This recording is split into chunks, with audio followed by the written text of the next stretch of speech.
let you run it, brother. All right, come.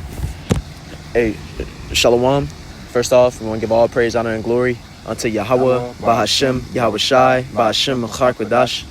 We want to give double honors to the apostles, elders, and bishops of GMS who have taught us this word and teach us this word today. And a salutation unto the elect of the nation of Israel. This is the brother Yatazak Ba with Khan from the Nebraska camp. And in this lesson, what we wanted to get into today is going into, as you can see in the title, the wiles of the devil, you know, and in specific, speaking on Jekyll Island, you know, because Jekyll Island has, you know, major implications with different infrastructures that was set up in the U.S. When we speak about the Federal Reserve System coming about, you know, the different players that was in Jekyll Island and the control that they had over the U.S. and you know, ultimately, you know, Esau expanded his control, you know, and over the people, you know. We can Baba Shah, if we can start with that first precept, the Ephesians chapter 6 verse 11. Come. Ephesians chapter 6 and 11. Put on the whole armor of Yahweh, that ye may be able to stand against the wiles of the devil. And when you read that in the NLT, that Wiles is speaking about strategies and getting into the history of Jekyll Island, and not just Jekyll Island, but all these different things that Esau be doing, all these different schemes and these, you know, these secrets and plans they be doing. That's what it is. It's a strategy. It's different things that they bring about. And as we get into this lesson, you'll see, you know, how everything that Esau was doing with this whole Jekyll Island club, it was a strategy that they brought about to further their agenda. And that word wiles goes back to methodia, you know, and we already know what that word sounds like. It goes back to the word method. All right, you know, the definition goes back to cunning arts, deceit, craft, trickery. Okay, and that reminds me of the scripture. I'm gonna get real quick.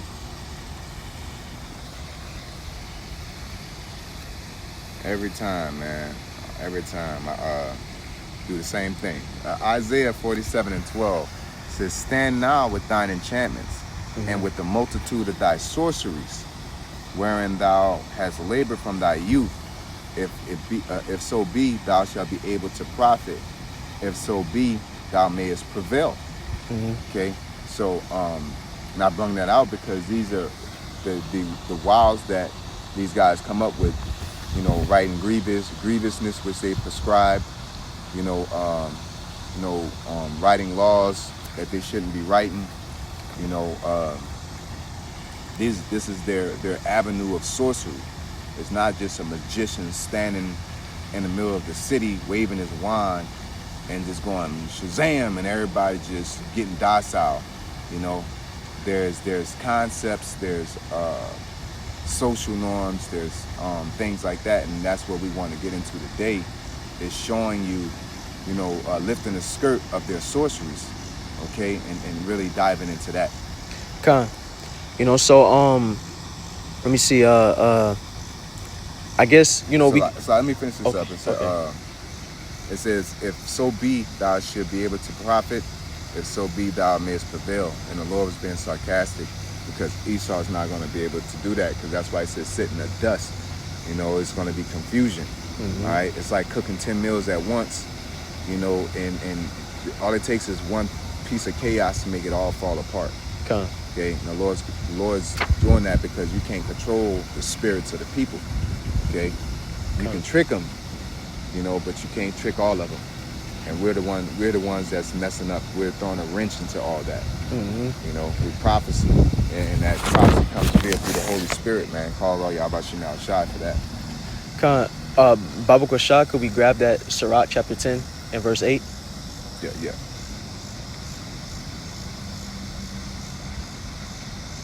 Sirach 10 and verse 8, it says, "Because of unrighteous dealings, injuries, and riches got by deceit, the kingdom is translated from one people to another."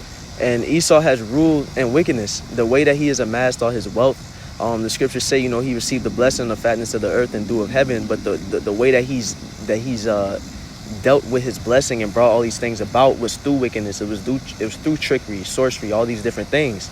And while the Lord is allowing him to prosper for so long, it won't last forever, because the Lord is going to bring every work into judgment, whether it be good, whether it be evil. And Esau has to pay his tab, So the tides of the kingdom is going to turn over, and Esau will be taken down out of power, But so Khan, we can trying to see how we can get into a couple of the players that was about within Jekyll Island, because when you get into Jekyll Island, when you look it up, Jekyll Island was this secluded island, in Georgia, where basically the richest elite in the U.S. was invited to this island, and it was very selective. It was very inaccessible, because they could only have 100 people at a time, and it was by invitation. They had a vote on who they would invite and who they wouldn't. And with all these people that was here at this island, when you see the different industries that they were in, they were consolidating they wealth, consolidating the different things that they had their hands into to ultimately further their will. You were talking about J.P. Morgan's, William D. Rockefeller, different people like this who, we could talk about J.P. Morgan first, as a matter of fact. And ultimately, all these guys were backed by the Rothschilds, okay? Because all these guys, somebody had to organize the meeting, okay? Because once you get into the history and go into the history of the island, you go into the history of these guys, they're not going to truly link themselves back to the Rothschilds. But there are links to all these guys going back to the Rothschilds, okay? Come. And so when you get into J.P. Morgan, I got my notes right here that I'll be reading from. It says, he financed and founded many major businesses in the U.S. And when I say major businesses, we're talking about American Bridge, which was pivotal within the infrastructure of the 20th century, creating bridges, creating highways that connected different places in the U.S. that wasn't connected before. We're talking Southern Railway, operating within the same function, but by train. Because those railways, can you look up the railways in California? Because once you get into American civilization, a world civilization in your schools, they'll tell you, they built the railroads and they make it, like it's important. Because, it's relative to the Trail of Tears, it's relative to relocating, Jake, because it was all resource grabbing. It has nothing to do with money, and that's what we want to allude to. And this is a foundation. This is not even going to get to the actual money portion. It's just showing you how they're consolidating resources and then created the money system to have us use that to collect those resources. Like I always say, grocery stores is bullshit. It's a farce. It's an irrelevant use. And we believe, if you say that in these times, somebody be like, are you out your mind? How will we eat? We had our own farms.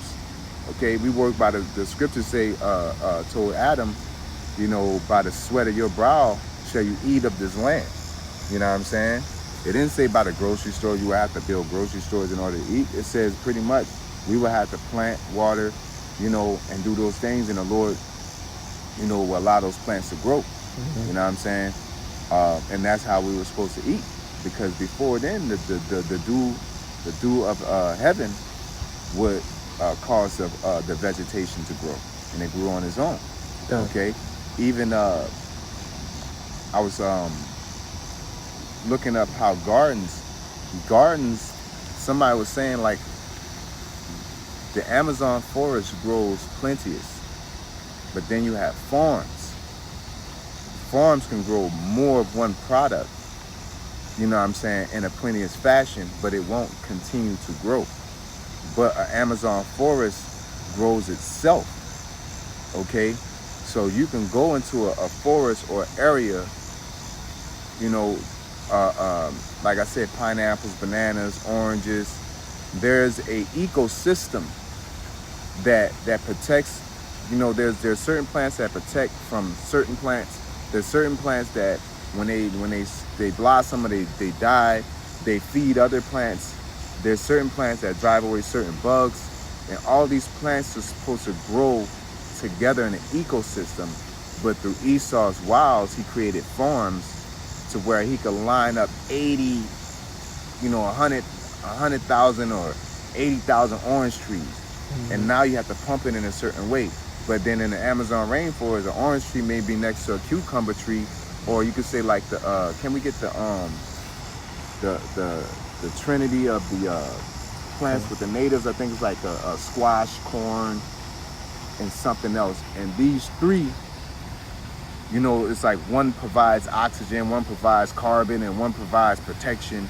And these three that work together creates an ecosystem to grow plants without you having to tend to it as heavy as you would do. You know what I'm saying? And Esau, through his wiles, created a farming system that separated and said, I'd rather just have hella cucumbers, The Holy Trinity of plants, commonly known as the Three Sisters, refers to corn, beans, and squash. And it says, this indigenous agricultural practice creates a symbiotic relationship where the corn provides a structure for the beans to climb. The beans add nitrogen to the soil, benefiting the other plants, and the squash's broad, spiny leaves suppress weeds and retain soil moisture by shading the ground. You see? Yeah, that's the Lord. That's the Lord, man. You know what I'm saying? And through his wiles, and his wiles is ultimately greed. Okay? Come. And he does that, and he creates it to be a new norm. All right? And if I may add, with Jekyll Island, before it became this, this getaway with all these rich people to come together and do what they was doing, originally it was conquered by Esau. Specifically, first it was the Spaniards, and then the British. But they was making they profits off of slave labor and agricultural riches back when they was like farming cotton and things like that. And the Lord was cursing their enterprise, because not only was they coming down on Jake, but also they was toiling the land to the point where it wasn't bearing no fruit. They couldn't keep it up because they was just constantly toiling that soil. So when that market started to fail, they had to come up with a new form to make their money. Hence, Jekyll Island turned into what it eventually turned into. Yeah, because there's a thing called the land Sabbath, which goes back to Leviticus chapter 25, verse 4. It says, but in the 7th year shall be a Sabbath of rest unto the land, a Sabbath for the Lord. Mm-hmm. Thou shalt neither sow thy field nor prune thy vineyard. And they didn't obey that.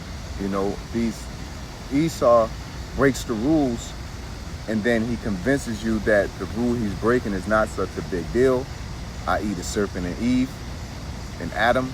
All right, that same concept. All right, it's the sorcery. The sorcery is the words, the cunning craftiness, their method to get you off the tracks, because that's all they want to do. They want to get you off the tracks, and they want you to settle where they want to settle at because it's beneficial to them. Mm-hmm. And the things that they benefit brings death into the world. Again, plants can't grow; they die, based off his method, his sorcery. They don't live. People die faster, based off his method. Okay, because when you go into a like the work method, you know what I'm saying? The priest, can you look up the rotation of priests? I believe that King Solomon set up, because we'll be sitting out here, and Jake ain't saying that. No, but I'm talking about when you work in a system. When you're working in a system, because the priests were working in a system. You could say they were working in a factory, okay? And Esau have you working 12-hour shifts, 10-hour shifts, Monday through Friday, overnight, all kind of fucking crazy ass hours. When Solomon came up with the concept of like a 2 and 2 and 2, to where it's always 2 on, 2 off, and you never got overworked and over pushed to where you just couldn't deal with or focus with the your morale lowered because you just got beat the hell up because that fire had to be lit constantly. No, there's a righteous way to go about keeping that fire lit. There's a righteous way to go about keeping things running without having to shut it down, without having to whoop on somebody to the point that you got a point system or you can't be late, and you know what I'm saying. Okay. And Jake has a pride with coming to work. Priest had pride with keeping that fire lit, and it wasn't grievous. Okay. Khan, I believe this is what you alluding to. It says during the reign of King Solomon, the priests in the temple were organized into 24 courses or divisions that rotated on a weekly basis. This system, which had been established by his father, King David, ensured continuous and orderly service in the temple. I'm trying to see if they give some more to it. Yeah. I believe it's in the Josephus where they actually said the numbers, but we ain't gonna get too much into it. But the point is that, we knew a way to have a rotation, and you didn't have to work these certain hours to get paid this, and then you have to work every week technically now because I can't pay all this. No, it's like if you work your week, pretty much it was like on salary. Everybody's on salary. You know what I'm saying? As long as you come in, when you come in and you do your job and you leave, you get paid for your month's worth of whatever. You know what I'm saying? You're keeping the fire lit. That's all we need. Why is it? Oh, we got to keep the fire lit, and you got to take care of yourself. That goes back to how they did with slavery. When they had certain slaves, I believe in Florida, where the slaves were they got sick. I think it was what's that? Leukemia, or it was something. Pneumonia? Not pneumonia. It was like something dealing with water, But they always got so sick and it was contagious that they came up with the concept of letting Jake work the fields, and then at a certain hour they work their own product because they didn't want to be around them. You know what I'm saying? And that's what Esau, transformed into. And even in now today's time, they'll say, "Oh man, you sit here and work 8 hours for the so-called white man, but then you ain't gonna do nothing for yourself because Jake be tired, man." Jake is they wear out the saints daily. Mm-hmm. Okay, so you shouldn't, when you're working for the king, you also should be working for yourself, because the king is there to take care of you, he's there to take care of the people, not himself. You know what I'm saying? But that concept is so far gone that it's now a standard to work for him, and then you need to still have energy to work for yourself. Okay? Khan, did you still want that on the California Railways? Yeah. Did you want the whether you get to the point, I just want to get to just how they built it. Okay. Because the thing is that you had the north to south, which is the Mississippi River. Mm-hmm. Then you had the I think like there's a man-made river up in New York, and then you had to get from east to west. Okay, because there was a point that it was all about going to the west. It was all about going to the west, and it was trying to pretty much network their product. And when you go into Revelations, they had their delicacies and their goods. The nations ate off of them, but as well as the inside nation of America in itself, they had to eat off of it. So through mass production, you had to have a bunch of mass consumers. So if I can make enough tobacco to provide for the whole US of A, I got to get it to the whole US of A. And that's where, the JP Morgans come into play. Mm-hmm. And I need people to believe that they want it. And that's where, what's your boy name? Joseph Pulitzer. That's where them guys come into play. Mm-hmm. And there's a bunch of other guys that had their specialties. These guys were just the leg, the arm, the sword to the Megazord. To a wicked body. To the mega demon. Yeah. It says railroads arrived in California during the gold rush era and transformed the state. The first significant line was the Sacramento Valley Railroad in 1856, a short route from Sacramento to Folsom. The completion of the first transcontinental railroad in 1869, connecting Sacramento to Omaha via the Central Pacific Railroad, revolutionized travel and trade, reducing the journey from months by ship to days by rail.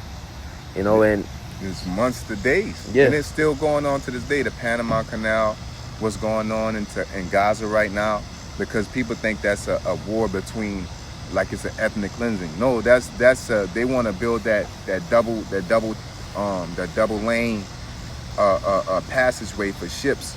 You know, the whole concept of Christopher Columbus trying to find an easier way to get to India, which was BS. You know what I'm saying? Which they still trying to do that. You know, but they wanted more land, so you know they'll tell the truth and put a lie in there. Mm-hmm. You know, but for them to go all the way around Brazil is a lot. Okay, so they had to use the Panama Canal, and through oppression and war, they control resources and products, and they use propaganda to make us think otherwise. So these are the type of industries that J.P. Morgan owned in his time. Like I mentioned, you know, the bridges, the railways. You know, he was one of the first companies that was pushing agricultural machinery, things that shaped modern technology. But he was, you know, one of the original financiers of these different things. Yeah, me and his brother was joking about it. Like, man, this dude's that's the modern day Bill Gates, man. J.P. Morgan was a modern day Bill Gates. Okay. Now, so to quickly give an example of with J.P. Morgan and his Wiles, for example, the different strategies he would come up with to make money, and then I'll lead it into what they did with Jekyll Island. With J.P. Morgan had his first firm, what he would do is that he would commodity trade, and there was a situation before the First World War, or during the Civil War era, Salakia, that the government sold guns to some arms dealers for $3.50. Now, you had a guy by the last name of Stevens who J.P. Morgan financed, and Stevens bought these guns from the arms dealers for $11. Now, when the Civil War came about, the U.S. government at this time, before they was just selling the guns because they didn't need them. Was it the Civil War or the World War? It was the Civil War. And so during this time, now guns were a premium, and you could sell them at whatever price because the government needed them, and they'll buy them. So through that financing that J.P. Morgan gave Stevens, when he bought these guns that was originally $3.50, bought them for $11, he sold them back to the U.S. government for $22, and J.P. Morgan cut a huge profit off of that situation. And it was situations like these where J.P. Morgan would finance a person, be in the right place at the right time, and manipulate a situation through his money to make money. Now, this leads into one of the main things that came out of Jekyll Island, which was the Federal Reserve System, because there was and I want to get this definition, because this is what they do, and they do it within the stock market today. It's called insider trading. Okay, insider trading is the buying or selling of securities based on material, non-public information, all right, MNPI, that is not available to the general public, violating a person's fiduciary duty, and potentially leading to several penalties, including fines and imprisonment. You know, so it's illegal to do that. Pretty much. How was it inside trading? Because he knew that the Civil War was going to happen. All right, because you know the elites knew. They go to these islands, and what you think they was having on the island? Oh, we're gonna make guns. No, they said, oh, we're gonna start a war, and then we got this American steel, and we're gonna start a war. Mm-hmm. But I'm gonna conveniently pop up with these high-powered rifles. You know what I'm saying? Like, nah, they've been working on them rifles. Okay, we got it working. All right, now we can start this war. Now we can, World War II, the tanks. You know, airplanes, air superiority. You know, that American steel, which was connected to J.P. Morgan, they made a killing. And it was privately, it wasn't like it was government. It was, BlackRock, I believe Vanguard, they have, private military places and facilities, and they buy it from these private things. Mm-hmm. And when they buy for these private things, the country's not profiting, the private people are profiting, and these private, the trail leads all the way back to the rich elite, man. That's profiting from all this. They just use faces, J.P. Morgans, Bill Gates, Elon Musk. They just use these guys, but somebody's financing these guys. Who's letting him, send rockets out of space? He want to send rockets out of space, and all of a sudden people won't go to Mars. All of a sudden 5G, and all of a sudden we're gonna fuck around. All of a sudden we're gonna need to be out of space in a second. But he's gonna be the first person to be on it. And he's just a genius. He's not a genius. They've been knew this. Okay. And so what you had, like I was mentioning, the Federal Reserve System and its infrastructure was planned at Jekyll Island on how it came about and how they wanted to do it, because they wanted a privatized bank. They wanted to introduce central banks to the U.S. Up to this point, the Federal Reserve came about in 1913. You didn't have a central bank. You didn't have a lender of last resort, a bank for banks. And what they did, because remember, I always reference Andrew Jackson. Okay, Andrew Jackson, let me look that up. Andrew Jackson, or you can look it up while I speak. Okay. Andrew Jackson got rid of the first central bank. Okay, so because they always wanted to, the Rothschilds always wanted to. Salaki, hold on, I might have paused. Okay, we all good. The Rothschilds wanted to institute the central bank because it says, "Give me control of the money, and I care not who makes the laws." Right? So, in the AI overview, it says Andrew Jackson was the U.S. president who dismantled the second bank of the United States, a powerful national bank, through a political conflict known as the Bank War. Jackson believed the bank was corrupt, too powerful, and favored the wealthy over the common people. Mm-hmm. He achieved this by vetoing the bill to recharter the bank in 1832. All right, and then removing federal deposits, transferring them to various state chartered banks, which ultimately led to the national bank's demise in 1836. Right. So when you you get into Andrew Jackson, I get it. You can't just say, "Oh, I hate him. He did this to Gad," because he's the one that built the Gatling gun. He was really hard on oppressing our people, and he was a devil. He was a demon.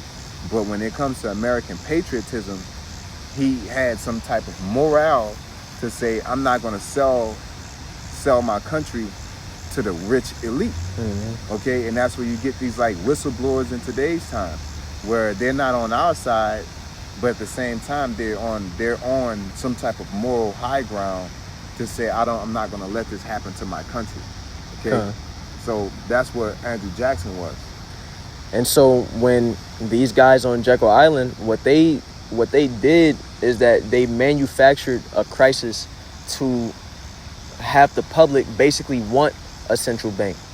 What they did, there was a situation, you had many different bank panics and bank runs, but there was one specific situation that was kind of the tipping point, where you had the panic of 1907, and you had these two bankers where they were over a major bank that the public used. I believe it's called like the Knickerbocker Bank or something like that.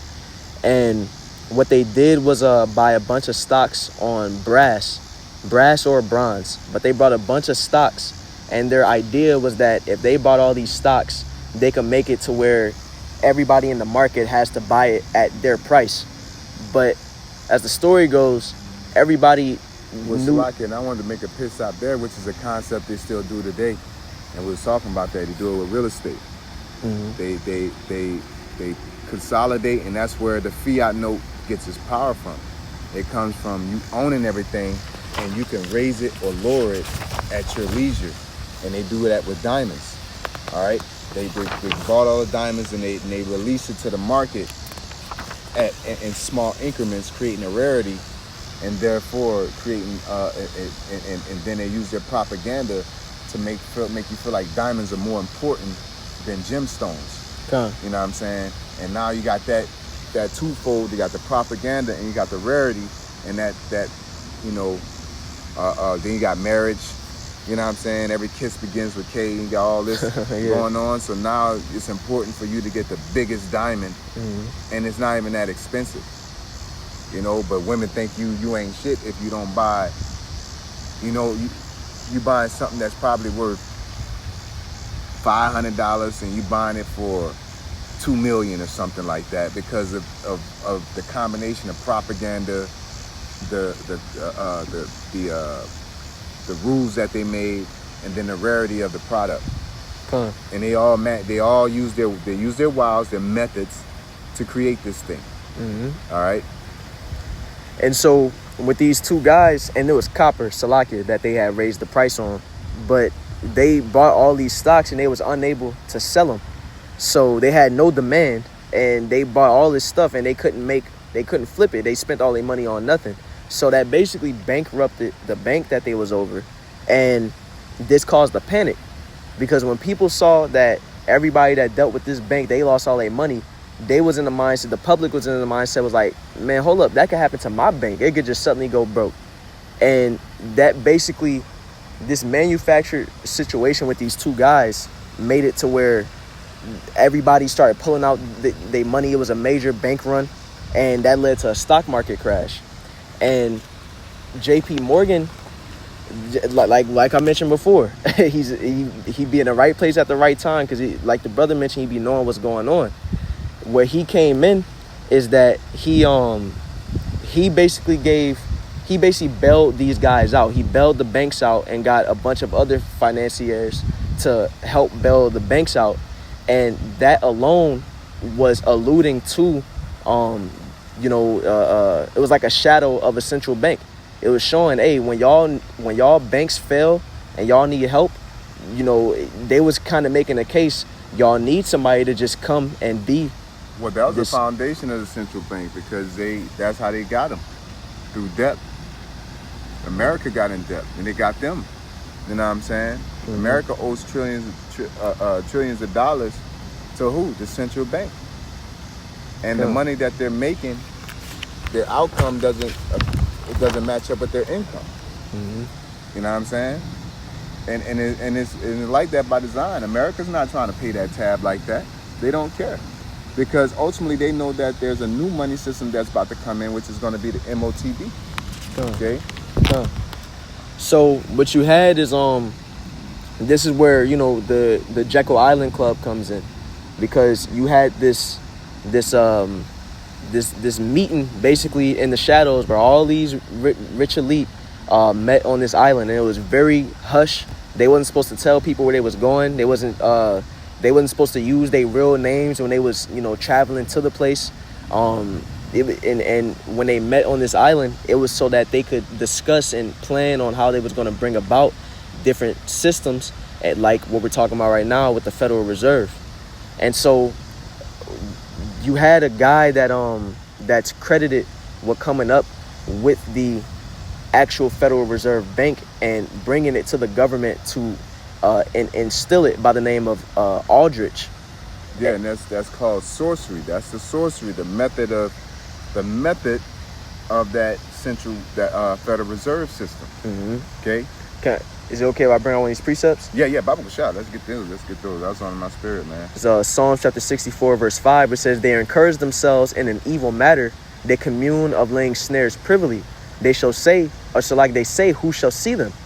And it's, if you want the they behind closed doors, it was a trap that they laid, and it was all done, in secret. And this is how Esau does all his different things. All these elite, they meet up, they have their conspiracies, which means to breed together. They sit around the table, they discuss things with each other. They're like, how are we gonna fulfill our purposes?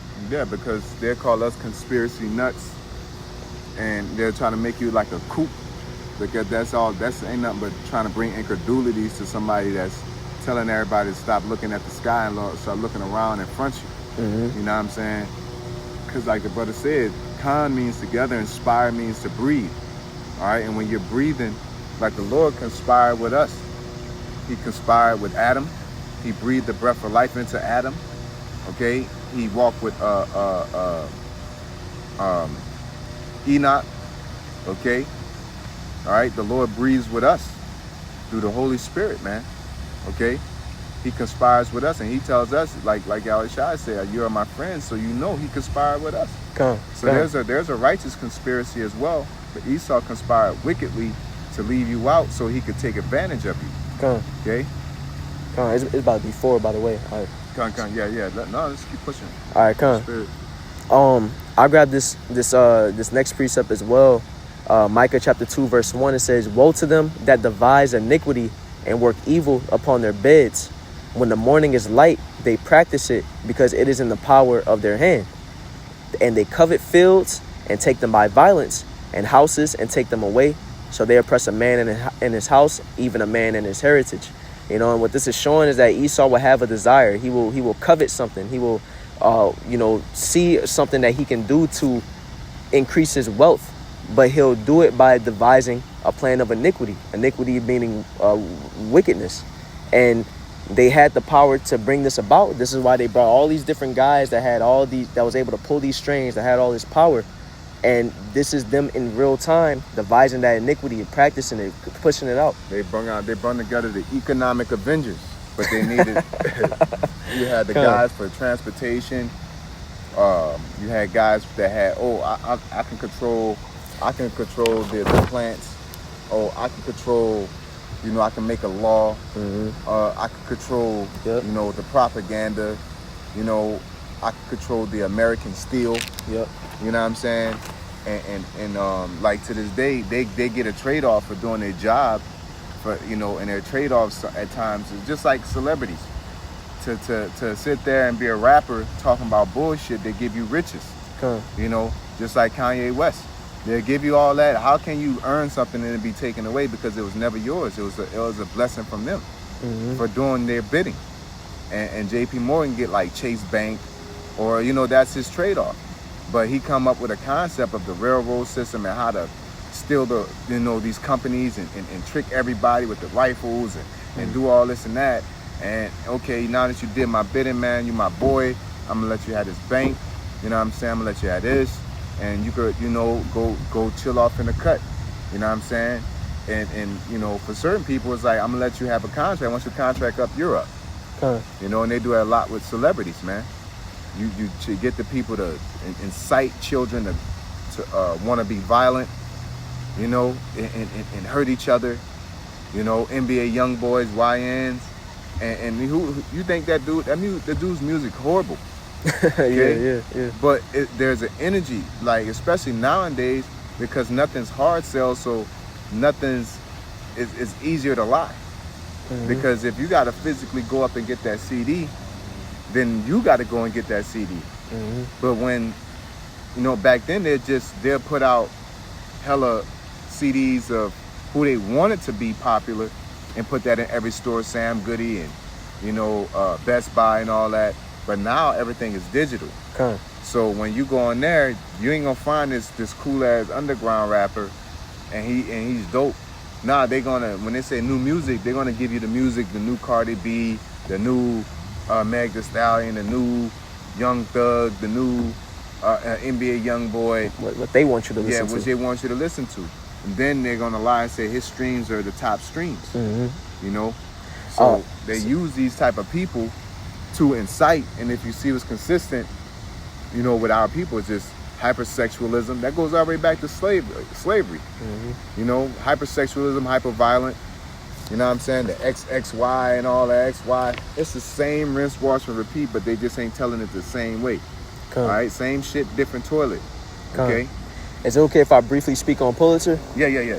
Because what you had on one of the guys that was on the island was Pulitzer, and the role that he played is that he was basically the propaganda machine. The reason why I say that is because he owned a major U.S.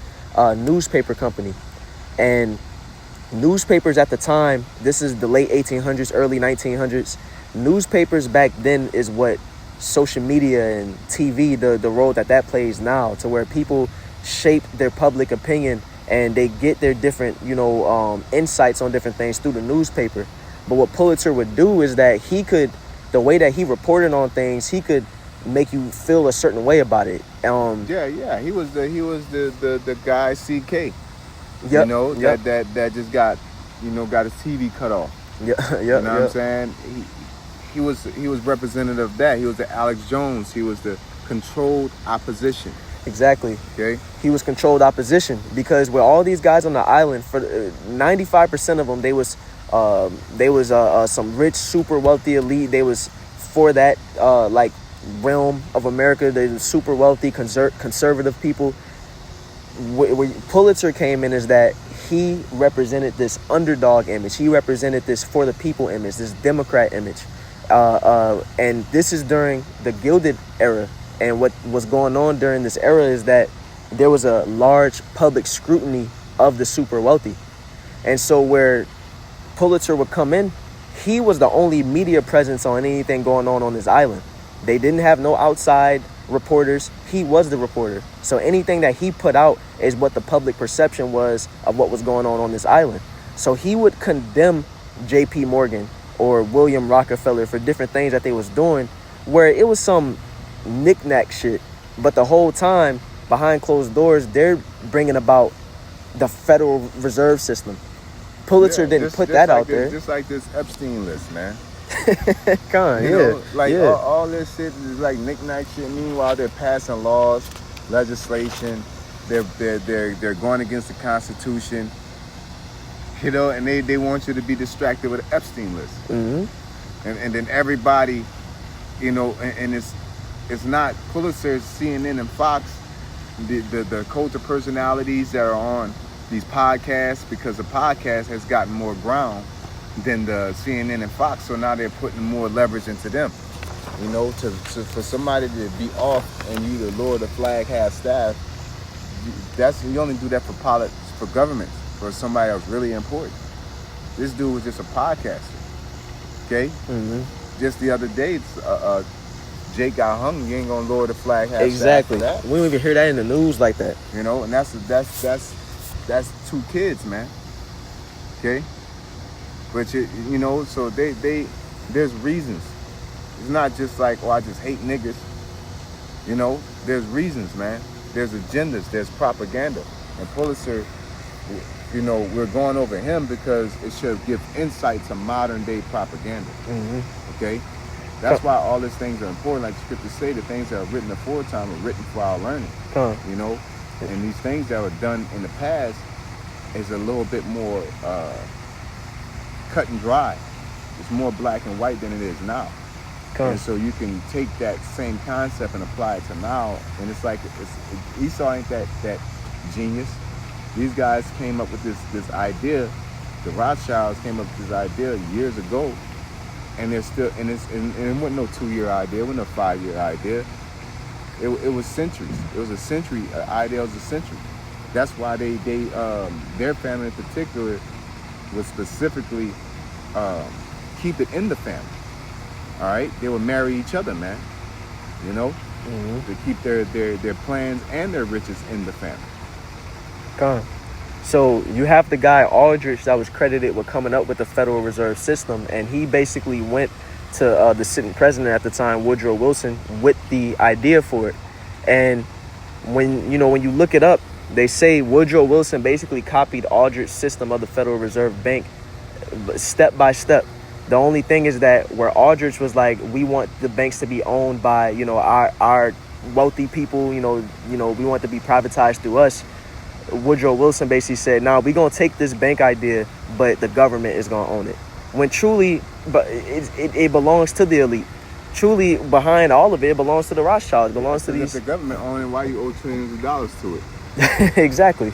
If it's y'all's, yeah. You just printing the money.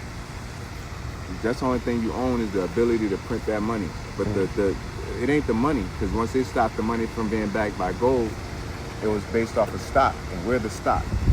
Okay, not only the land, that dollar represents, the gold, land, and not gold anymore, but land and cattle, which is the cattle's resource, and the land is the land. So when you go over here and take over this country, you got Venezuela under your thumb, you got this country under your thumb. That dollar then increases. Okay, Just like when Napoleon, that's how, well, the head central bank, which comes out of the three frogs, the Vatican, the Washington D.C., and then London, Yep. which is represented. The military might is the D.C. The religious is the Vatican, and then the finance is London. Okay, which goes back to who? The Rothschilds, man. All right, but it ain't like they just did this and nobody was on the other end. You had events like the Titanic where they offed a lot of them guys. You know what I'm saying? They off a lot of them guys, and they just act like it, and they make a movie about it. You made money off of it twice, man. You made a movie. Exactly, one of the biggest movies of all time, too. Yeah, then you made money off of them being on the boat. You made money from making the boat. You know? Yeah. The propaganda of this ship is unsinkable. Yeah. Got everybody to get on it. Yep. That was super important. So you can sink them down, and so you could take all their skyscrapers and all that, and you can do what you want. Because if everybody ain't on board, then you just get rid of them. And that's one of their methods of getting rid of them. You know? And this whole allegedly. Yeah. Just want to say that. Con, and this whole system of the Federal Reserve and everything, this had major implications for the system that we're under today. You know, this is everybody in debt. Everybody's linked to this cash system. If you got to use it now. You know, we stuck, and this is going to lead to ultimately the CBDCs. You know, Esau funneled everybody into his system of having to use what he wanted them to use and operate and buy and sell how he wanted them to do it. Yeah, so now you have to work. You know, now you know, like, because you own nothing. Like you say, you own nothing. People will own nothing. They will love it. Okay. So now we're getting closer and closer to where ownership is not available anymore. You know, never saying it never was. It probably was at a point. You probably could have bought a house at a point, but they raised it up so much that you can't afford it.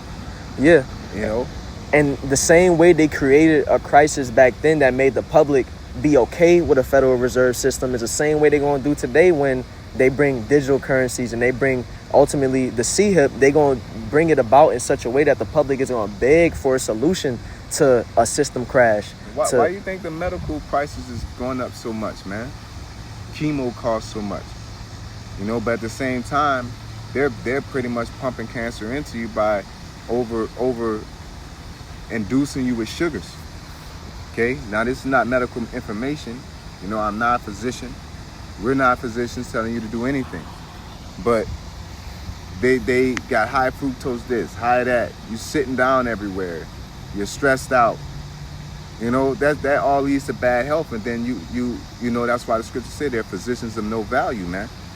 You know, in the medical field, the education, you know, now you have to get educated by them because they create a system that if you don't, you got to fill out an application. Do you have a GED, a high school diploma, some college? And if you don't have none of that, then you're not able to work. But you could count, read, like Floyd Mayweather, so-called can't read. The dude can read clearly. He clearly can count. Right. You know? Right. Like, I was arguing with somebody about that. They was laughing, you know, two women. Oh, he can't read. I'm like, well, what's the point to life? Get your education. He ain't got his education. It's like, I never knew that was the point. The point to life is to be successful.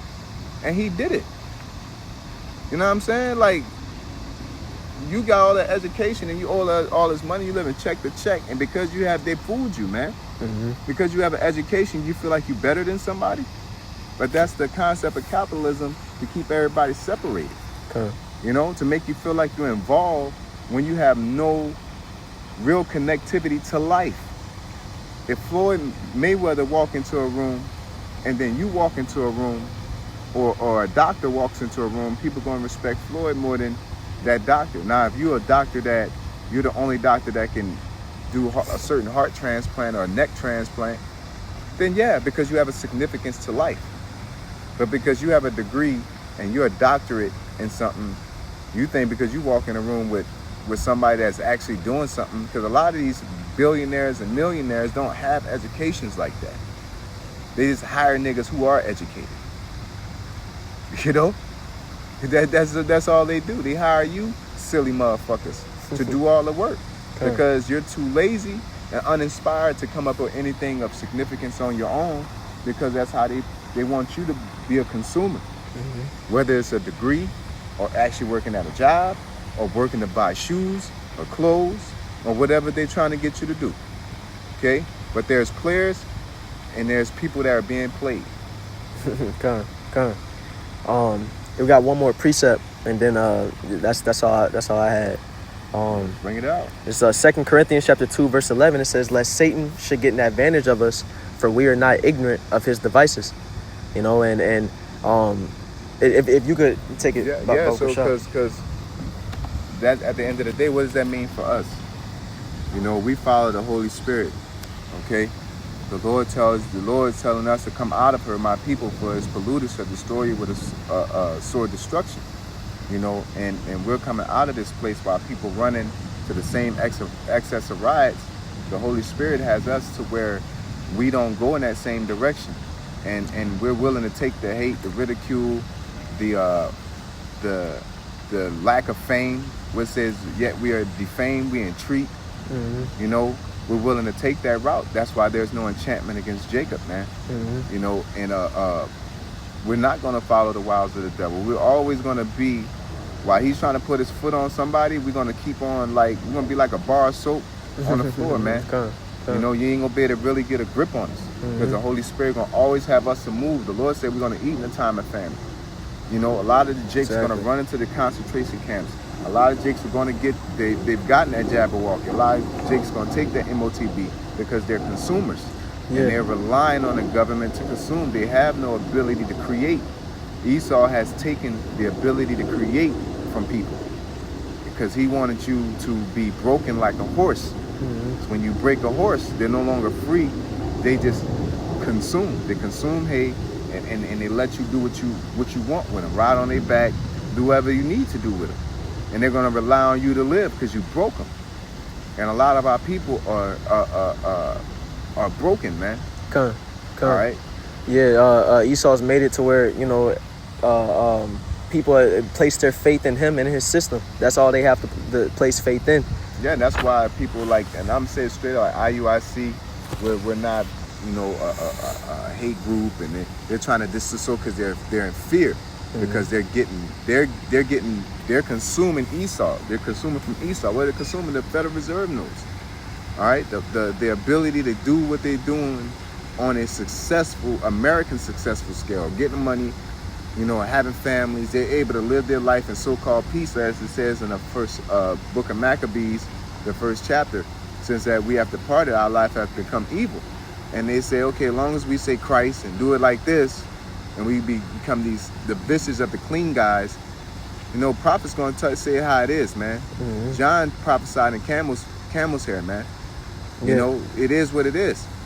You know, and that's why GMS is so rough and raw, because we're not regulated by the American image. Okay, we're not regulated by the whore that sitteth upon the dragon. Yeah. Okay. Yeah. And ultimately, it's because we place our faith in Yahweh Ba'ashem Yahweh Shai. You know, because this wisdom and this knowledge that we have been led to by the Holy Spirit to come unto Yahweh Ba'ashem Yahweh Shai. It says, wisdom and knowledge shall be the stability of thy times. That word stability, you know, means faith. You know, this is what we're going to lean back on in these times. This is what we're okay with speaking against Esau and his kingdom. We're okay with when, you know, he comes down with the MOTB and we got to go off the grid and, you know, not abide in the system no more. It is what it is. And at the same time, we're prudent enough to not speak on certain things, say things in code, do things a certain way. You know, Jake like marching up because Esau said you can do it, but you don't know, you're looking like a military force. and now they're going out in an all-out war against free speech, you know, and ultimately going to you know, with the situation that just happened, but they're targeting us, man, because now it's like to the point that you can't speak violently against, you know, the government. And what's one of the stocks of our prophecies that the, you know, the missiles and World War III and all that. So now they can legally attack us. Yep. You know, and you know how Esau does it. They don't care as long as it's not them, but they don't know that you're next. Just like they did with the immigration. You know, like you're next. It's just a law to enact and camp around everybody to ultimately put them under their full control, man. Yep. You know, they got this AI system that's gonna be able to tell you whether you're a criminal or not based off of what you like to eat and where you like to go, the path you like to walk. Shit crazy. You know? Yeah. It's watching everything you do, your phone tracking you, what you like to look up on the internet, you know? And they'll label you because they got this situation. They're going back and saying who this guy, who went on the internet and said anything about the guy. Yep. You know? And ultimately it's all leading towards Amos 8 and 11, a famine of the words of the Most High. You know, they cracking down on this truth, you know, and they're going to be coming after it. It says there's going to be a great insurrection against them that fear the Lord. They trying to set us up, you know, and come after us. And soon this word won't be on the internet anymore. That's Esau setting up. You have to have that word within you. And that means you got to gather up your oil instead of being an online keyboard warrior or being somebody with no videos trying to talk shit or being somebody that don't want to put in the work and do your proper studies. You know, I was thinking about that the other day. I was like, man, I need to get into my prayers because I might be in a situation where I ain't going to be able to go on my phone and look up the prayer.